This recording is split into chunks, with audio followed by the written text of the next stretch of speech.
Hi there. Today we're gonna put in the fittings for the centerboard, and those are going in. The centerboard is going in here, in this slot here that we made last time, and I brought in the centerboard from the previous hull, the first hull. So the centerboard is going to be located about here and swing around an axle so that in the downward position it will rest about here. But we need to find the location where this board is going to swing around, and to make the board as big as possible below the surface, I will place the axle quite low, and to make the board swing down as far forward as possible, I will also put it in the forward end.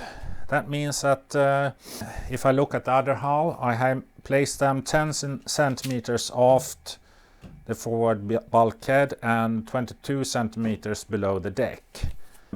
So 10 centimeters aft the bulkhead is here, and 22 centimeters below the deck is here. So the centerboard axle should be placed here. That's where everything will swing around. To make it possible to screw a bolt through here and hold the board and the cover in place, I need to have also a nut on the inside and the washer. And as I don't want any water to leak in through this hole, I will make a housing around the nut and the washer on the inside. So it's open from this side.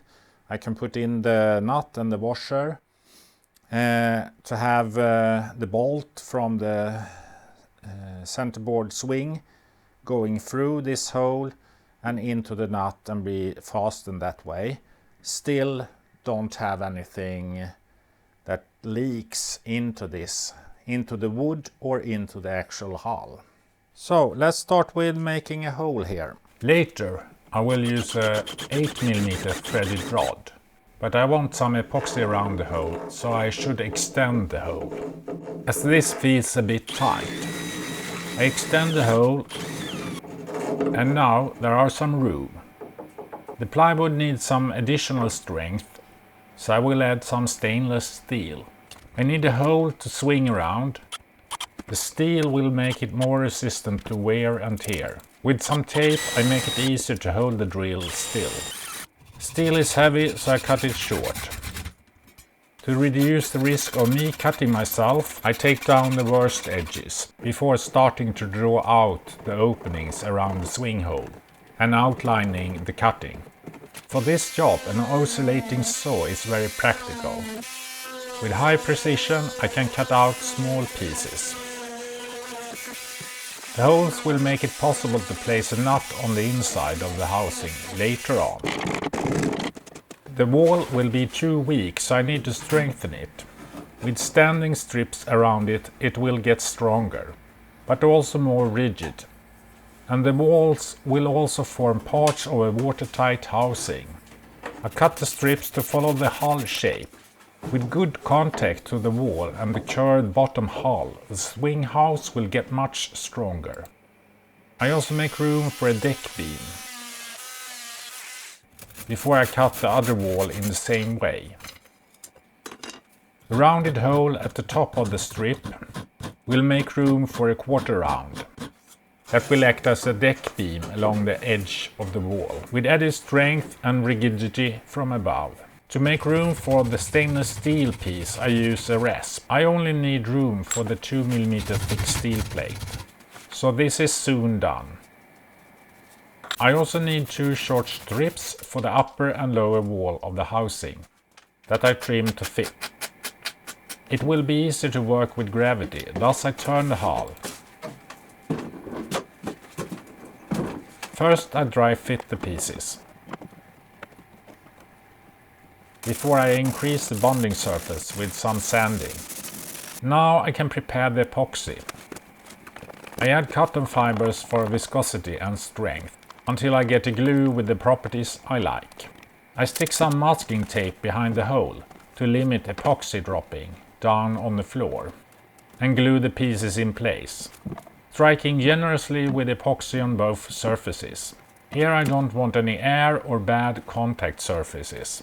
All pieces should be fully saturated with epoxy and make good contact. To make everything more watertight, I cover all surfaces with glass. This will also add some strength to the construction. I need to glue one side at a time, as glass don't bend well around edges.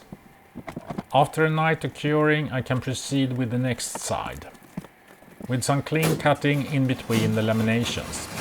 I continue using gravity to my advantage by turning the hull, before addressing the next set of surfaces. Sometimes I also need to clean out excess with the saw. And here, where I missed the alignment with the hole, I need to take off parts of the wall. It's unfortunate, but won't make much difference. The housing will need a cover. Thus I will make an inner wall out of 4 mm plywood. I cut out a 6 by 7 cm large piece that will fit well. The edges around the hole also need glass. I try to do several areas of glassing when I already have made up a small batch of epoxy. In this way I don't need to waste so much material making up several small pieces. So the cover also gets glass on one side. Time for some more clean cutting and more turning before glassing in the other sides. Also the inside needs glass. I clean up the hole before I finish with putting the lid on the housing. Next time I will continue with the fittings for the side cover. I hope to see you back here then.